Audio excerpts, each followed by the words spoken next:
भारतीय सीमा सुरक्षा बलका व्यक्तिहरूकै कारणबाट, तुइनको तार काटिदिएकै कारणबाट जयसिंह धामी महाकाली नदीमा बेपत्ता भएका हुन्।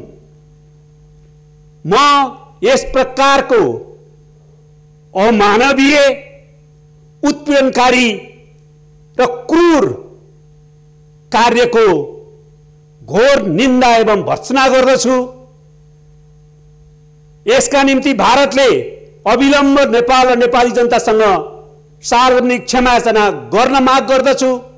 भारतीय सीमा सुरक्षा बल एसएसबी का जवानले तुइनको तार काटिदिँदा दार्चुलाका जयसिंह धामी नदीमा खसेर बेपत्ता भए। अहिलेसम्म न सास न लासको अवस्था छ। अध्यक्ष महोदय, यो मानवता विरोधी जघन्य अपराध हो। नेपालीहरूको लागि यो असाध्यै दुःखद र पीडादायी घटना पनि हो। अध्यक्ष महोदय, परमादेश सरकारले खुट्टा किन कमाएको हो? दोषी व्यक्तिहरूमाथि तत्काल कडा कारबाही गर्न माग गर्दछु र अबका दिनहरूमा यस प्रकारका हेपाहा उत्पीडनकारी व्यवहार अन्त्य गर्न नदोहोऱ्याउन पनि म जोरदार माग गर्न चाहन्छु। सरकारले बनाएको छानबिन कार्यदल 5 दिनसम्म घटनास्थल पुर्याउन सकिएन भनेर भनियो। एसएसबी को अपराधको उल्लेख गरिएन। अध्यक्ष महोदय, एउटै घटनाबाट सरकारको परालको खुट्टो उदाङ्ग भयो। अध्यक्ष महोदय, यो हो अनमोल मिडिया युट्युब च्यानल। जानकारीमूलक तथा रमाइला भिडियोहरूका लागि कृपया च्यानललाई सब्स्क्राइब गर्न नभुल्नुहोला।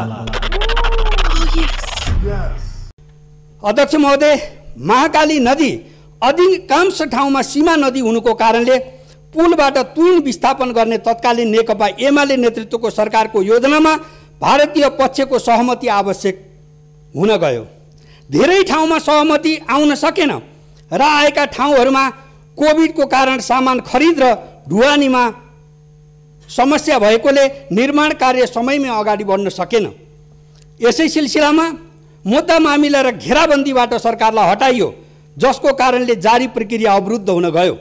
अध्यक्ष महोदय, यो सरकारले बिना विलम्ब पहल गरोस्, पुल बनाओस् र तुइन विस्थापन गरोस्। जनताको यो चाहना छ र अपेक्षा छ। अध्यक्ष महोदय, यसै क्रममा तुइनमा झुन्डिएर यात्रा गर्नुपर्दा केही दिन अगाडि महाकाली नदीमा एउटा दुःखद हृदय विदारक घटना घट्यो। तुइनबाट महाकाली नदी तर्दै गर्दा भारतीय सीमा सुरक्षा बल एसएसबी का जवानले तुइनको तार काटिदिँदा दार्चुलाका जयसिंह धामी नदीमा खसेर बेपत्ता भए।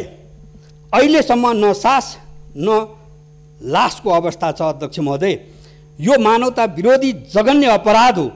नेपालीहरूको लागि यो असाध्यै दुःखद र पीडादायी घटना पनि हो। अध्यक्ष महोदय, परमादेश सरकारले खुट्टा किन कमाएको हो? भारतीय एसएसबी का जवानले तुइनको तार काटेर जयसिंह धामी नदीमा खसेर बेपत्ता भएका हुन्। देखि जान्ने साक्षीहरूले यो कुरा भनिरहेका छन्। बुझ्न बाँकी के छ? यो मानवतासँग जोडिएको र राष्ट्रियतासँग पनि सम्बन्ध राख्ने घटना हो। अध्यक्ष महोदय, भारतीय पक्षको हेपा र मिचा प्रवृत्ति पनि हो। यस्तो घटनामा नेपाल सरकारका प्रधानमन्त्री सम्माननीय शेरबहादुर देउवाज्यूले भारतीय समकक्षीसँग संवाद गर्नुपर्ने होइन र? राजदूतलाई बोलाएर सोध्नुपर्ने होइन र? तार काटेर घटना घटाउने एसएसबी को जवानलाई तत्काल कारबाही गराउनु पर्ने होइन र? बेपत्ता जयसिंहको परिवारलाई राहत क्षतिपूर्तिको व्यवस्था गर्नुपर्ने होइन? तर परमादेश सरकार सुनसान छ, केही गर्न सकिरहेको छैन। अध्यक्ष महोदय, यसै सदनमा गृहमन्त्रीज्यूको सम्बोधन सुन्दा झनै दिक्क लाग्यो। जयसिंह धामी तुइनबाट खसेर हराएको कुरा गरियो। सरकारले बनाएको छानबिन कार्यदल 5 दिनसम्म घटनास्थल पुर्याउन सकिएन भनेर भनियो। एसएसबी को अपराधको उल्लेख गरिएन। अध्यक्ष महोदय, एउटै घटनाबाट सरकारको परालको खुट्टो उदाङ्ग भयो। अध्यक्ष महोदय, हामीलाई थाहा छ, हामी सचेत छौँ कि अझ पनि हाम्रो मुलुकको राष्ट्रिय सार्वभौमिकता, भौगोलिक अखण्डतामाथि अतिक्रमण गर्दै विदेशी शक्तिहरूद्वारा हाम्रो भूभाग कब्जा गरिएको छ। हाम्रो सीमामा अतिक्रमण गरिएको छ। हाम्रो भूभागमा विदेशी सैनिकहरू, सुरक्षा बलहरू बुट बजारी राखेका छन्। विदेशीले सीमामा बनाएका तटबन्ध र बाँधहरूका कारणले हाम्रो कतिपय बस्ती र भूभागहरू डुबानको अवस्थामा छ। कतिपय कैयौं असमान सन्धि सम्झौताहरू अहिले पनि हामीमाथि लादिएका छन्। हाम्रो नेपालको आन्तरिक मामिलामा हस्तक्षेप गर्ने प्रवृत्ति कायम छ र हस्तक्षेप भइराखेकै छन्। यद्यपि यस मामलामा नेपालका राजनीतिक पार्टी र नेताहरूले पनि कहिलेकाहीँ आफ्नो निहित स्वार्थका निम्ति विदेशी हस्तक्षेपमा रम्ने र कतिपय बेलामा विदेशी हस्तक्षेप नै आमन्त्रण गर्ने प्रवृत्ति देखाबाट पनि विदेशी हस्तक्षेप नेपालमा भित्रिने अवसर प्राप्त भएको छ। त्यस्तै गरी नेपालको प्राकृतिक स्रोत सम्पदामाथि पारस्परिक हितका आधारमा उपयोग गर्नुपर्नेमा नेपालको आफ्नै हितलाई पछाडि धकेलेर आफ्नो विदेशीहरूले आफ्नो हितलाई मात्रै केन्द्रमा राखेर नेपाली प्राकृतिक स्रोतको दोहन गर्ने एउटा प्रवृत्ति पनि देखाइराखेका छन् र हाम्रो नेपालको भूराजनीतिक अवस्थितिको नाजायज फाइदा उठाउँदै नेपालको भूराजनीतिक संवेदनशीलतालाई उपेक्षा गर्दै नेपाली भूमिलाई आफ्नो सामरिक एवं रणनीतिक स्वार्थको निम्ति प्रयोग गर्ने, नेपाललाई आफ्नो त्यस स्वार्थको क्रियास्थल बनाउने विभिन्न क्रियाकलापहरूबाट नेपाललाई सताउने प्रयत्न पनि भइराखेको हामीले बिहोरेका छौँ। हामी यो सबै प्रवृत्तिप्रति सचेत हुँदै नेपालको राष्ट्रिय सार्वभौमिकता, भौगोलिक अखण्डता, स्वाधीनता, राष्ट्रिय स्वाभिमान र हितको रक्षा गर्न कृत सङ्कल्प हुँदै सङ्घर्ष गरिराखेका छौँ र यो सङ्घर्षलाई हर हालतमा सफलताको बिन्दुमा पुर्याउनेमा हामी दृढ छौँ। तर सम्माननीय अध्यक्ष महोदय, यसै सिलसिलामा केही दिन अघि मात्र महाकाली नदीमा तुइन तर्दै गर्दा दार्चुलाका जयसिंह धामी भारतीय सीमा सुरक्षा बल एसएसबीले तुइनको तार काटिदिएर अहिलेसम्म पनि महाकाली नदीमा बेपत्ता भएको स्थिति कायम छ र परिवारजनले उहाँको सास र लास केही फेला नपरेको स्थिति भएबाट निधन मृत्यु भएको आशंका गरी कुशको शव बनाएर अन्तिम संस्कार गरेको दुःखद घटनाले हामी सबै नेपालीको हृदय छिया छिया भएको छ। असहनीय पीडा हामी बिहोरिरहेका छौँ।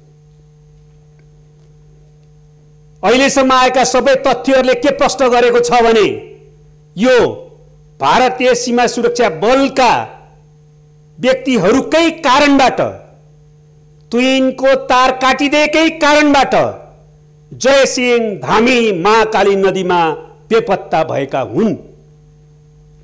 म यस प्रकारको अमानवीय, उत्पीडनकारी र क्रूर कार्यको घोर निन्दा एवं भर्त्सना गर्दछु।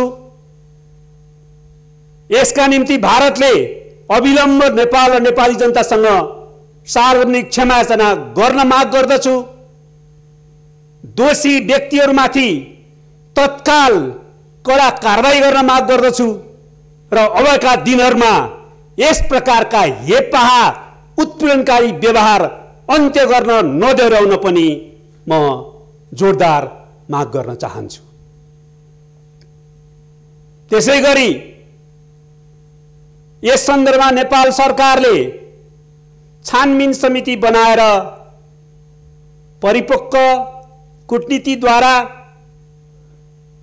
यो समस्याको संवादद्वारा समाधान गरौँ र आवश्यकता पर्दा जे कदम चाल्नुपर्छ सबै कदम चाल्ने दृढता प्रकट गरेको छ।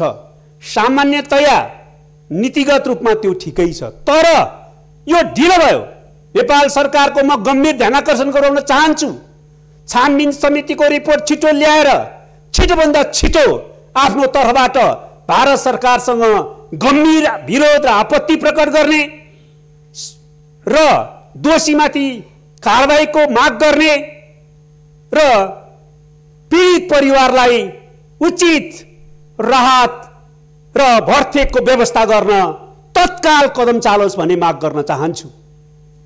नेपाली जनतामा यस प्रकारको अमानवीय क्रूर घटनाबाट जुन पीडा पैदा भएको छ, त्यो पीडाले देशभक्तिको बाँध, मानवता विरोधी कार्यको विरुद्ध उर्लिएको भावनाले त्यो बाँध भत्काएर आफै प्रतिवाद र प्रतिकारमा आउने स्थिति उत्पन्न गर्ने कार्य कुनै पनि हालतमा उपयुक्त हुँदैन। यस सन्दर्भमा नेपाल सरकारले तत्काल कदम चालोस् भन्ने म विशेष अनुरोध गर्न चाहन्छु। साथसाथै भारत सरकारलाई पनि म विनम्र अपिल गर्न चाहन्छु। हामी भारतसँग असल मैत्रीपूर्ण सम्बन्ध कायम गर्न चाहन्छौँ। हामी नेपाल र भारत बीचमा भएका सबै समस्याहरू पारस्परिक वार्ता र संवादको माध्यमबाट कूटनीतिक ढङ्गबाट सकारात्मक समाधान गरौँ भन्ने पक्षमा छौँ। तर म भन्न चाहन्छु, नेपाल कुनै पनि हालतमा हाम्रो राष्ट्रिय सार्वभौमता, भौगोलिक अखण्डता, स्वाधीनता, स्वाभिमान र हितमाथिको अतिक्रमण सहन गर्ने छैन। नेपाली माथिको हेपाहा व्यवहार र यस प्रकारको उत्पीडन कार्य सहने छैन। त्यसका निम्ति जे गर्नुपर्छ सबै सङ्घर्ष गर्न नेपाली जनता, देशभक्त नेपालीहरू कृत सङ्कल्पित छन् भन्ने कुरामा पनि म स्पष्ट पार्न चाहन्छु। त्यसैले भारत सरकारले छिटोभन्दा छिटो यसबारेमा आफै पहल कदममा पनि क्षमायाचना गर्ने, दोषीमाथि कडा कारबाही गर्ने र अब हिँड्दा यस प्रकारको गल्ती दोहोऱ्याइने छैन भनेर प्रतिबद्धता व्यक्त गर्ने काम गरोस् भन्ने म अनुरोध गर्न चाहन्छु। हो, अहिले नेपालमा आन्तरिक राजनीतिको कारणले पार्टीहरूको बीचमा केही मतभेद देखा परेका छन्, तर कोही भ्रममा नपरुन्।